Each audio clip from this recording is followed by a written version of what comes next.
예수 그리스도의 나심은 이러하니라.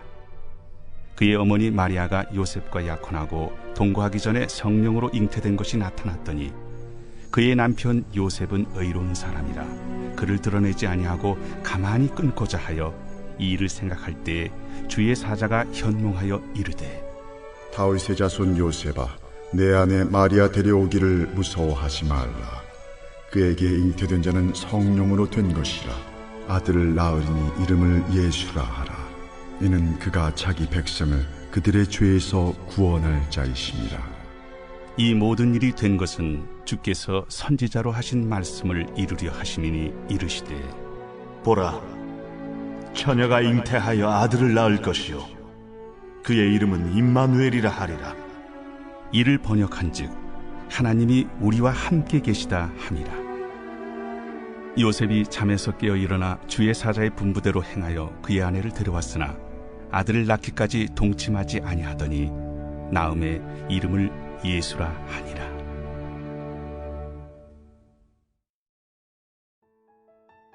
오늘 우리가 함께 나눌 말씀은 마태복음 1장 18절부터 25절까지의 말씀입니다. 오늘 말씀은 예수님의 탄생 예고를 듣는 마리아와 요셉의 상황을 우리에게 말씀해 주고 있습니다. 마태복음에서는 요셉과 마리아 중에 요셉의 관점에서 예수님의 탄생 예고에 대한 말씀을 기록하고 있습니다. 오늘 마태복음에서 요셉은 마리아의 임신 소식을 듣습니다. 이는 성령의 능력으로 잉태가 된 놀라운 기적이었습니다. 하지만 요셉은 그 사실을 알지 못하고 실망합니다. 성경에 의하면 요셉은 의로운 사람이었습니다. 그래서 요셉은 약혼녀였던 마리아에게 부끄러움을 주지 않고 수치스러운 평판을 듣게 하지 않을 생각으로 조용히 파혼을 하려고 합니다. 파혼에 대해서 깊게 고민하고 생각할 때 주님의 천사가 그에게 나타나 말합니다. 다윗의 자손 요셉아, 두려워하지 말고 마리아를 아내로 맞이해라. 그는 성령으로 잉태한 것이다. 우린 여기서 한 가지 질문을 하게 됩니다.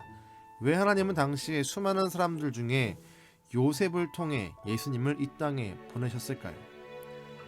요셉의 입장에서는 이 말씀을 보면 예수님의 잉태 예언은 매우 불합리한 말씀입니다.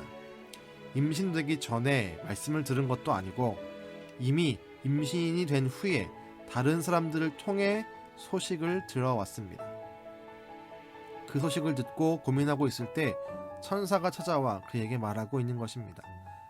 하지만 요셉은 그 말씀에 순종했으며 25절에 의하면 마리아를 아내로 맞이하고 나서도 예수님이 태어날 때까지 동침하지 않았음을 분명히 말씀하고 있습니다.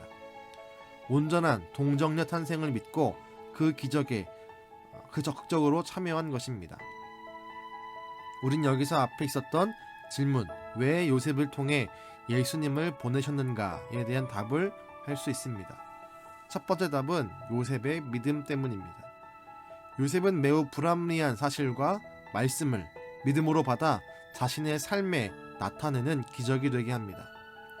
두 번째의 답은 하나님의 탁월함입니다.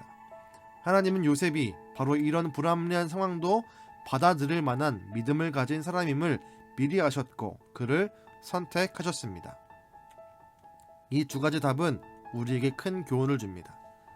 우리의 삶에 때로는 불합리적인 일이 발생할 수 있습니다.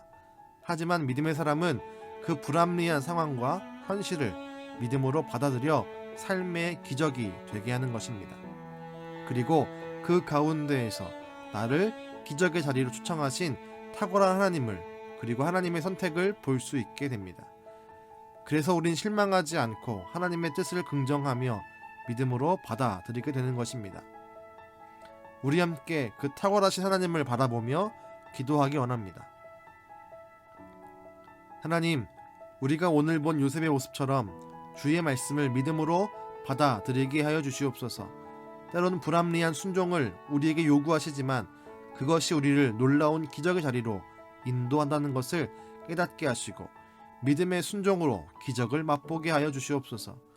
우리의 삶을 기적으로 인도하는 탁월한 하나님을 신뢰하게 하시고 말씀을 따라 살아가게 하여 주시옵소서. 예수님의 이름으로 기도드렸습니다. 아멘.